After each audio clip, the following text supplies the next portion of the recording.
Hello, my name is Hassan Sorrells, and this is the Leadership Lessons from the Great Books podcast shorts. There's no co-host on these shorts episodes.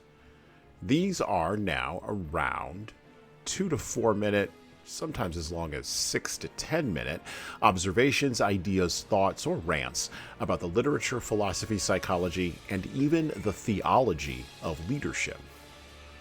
Because listening to me talk about leadership for now around 2 to 4 minutes is still better than reading and trying to understand yet another business book.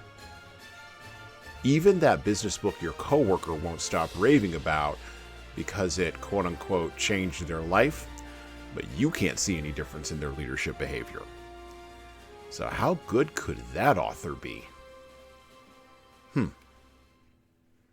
In the time before COVID and before Black Lives Matter's riots and before insurrections with unarmed people at the U.S. Capitol, in the time before all of that, the time before where I still had a consultancy and a corporate training entity that had more than a few people employed in it, during the time before, my most requested module of training was managing the multi-generational workforce.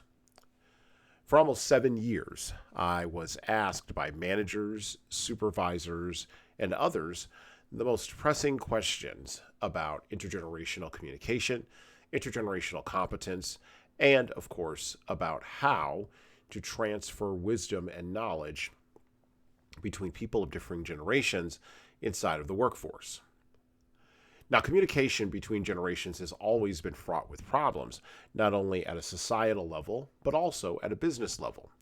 New people come in, they want to do things a new way or a newfangled way, and of course, people who have been there a long time, the veterans, the folks who would be considered to be quote-unquote old, they're there and they are the repository of wisdom and knowledge until the folks who are currently entering get experience and time underneath their belt, stay a little while, and then become a new variation of the old fogies. They themselves will be, replaced. This cycle continues, and it is a cycle of life. It is so embedded into our cycles of reality that we don't even think about it. But in the early 20th century, with the rise of the internet and social media, with the speed with which communication and cycles of change increasing, it seems as though, or at least it seemed as though at the time, that the lack of communication, the breakdown in communication between generations, was fraught with more peril than ever before.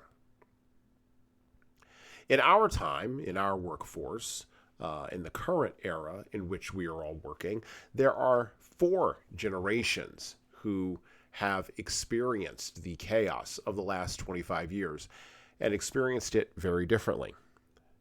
First, you have the baby boomers, who were adults, late-stage adults, don't get me wrong, but adults nonetheless, in charge of managing the chaos that started on September 21st, 2001, and continues to today.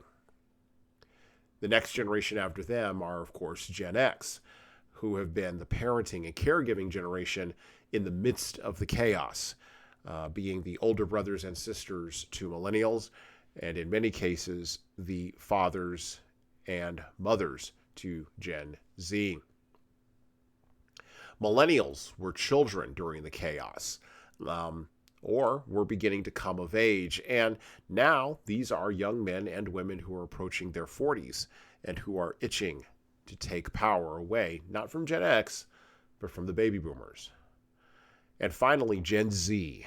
Gen Z was born as babies into a chaotic world of social media, podcasting, streaming, social disruption, financial collapse, war, and everything else that you could possibly imagine. They've known nothing but chaos ever since they were kids, and particularly in American context, they've been protected and sheltered, and now they are entering the work world. Communicating across generations has always been fraught with peril, and it will be fraught with peril even in our own time. As baby boomers finally retire, as Gen Xers become the old fogies, as millennials become middle-aged and late-stage leaders, and as Gen Z, oh yes, Gen Z, begins to rattle the cages for change, and not Barack Obama change and not George Bush change, but the kind of change that will be sure to freak out their elders. And well, that's it for me. Thank you for listening to the Leadership Lessons from the Great Books podcast today. And now that you've made it this far, you should subscribe to the audio version of this show on all the major podcast players, including Apple iTunes, Spotify, YouTube Music, and everywhere else where podcasts are available.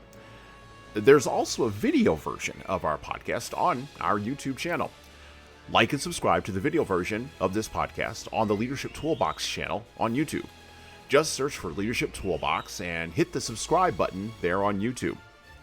And while you're doing that, leave a 5-star review if you like what we're doing here on Apple, Spotify, and YouTube. Just go below the player and hit 5 stars.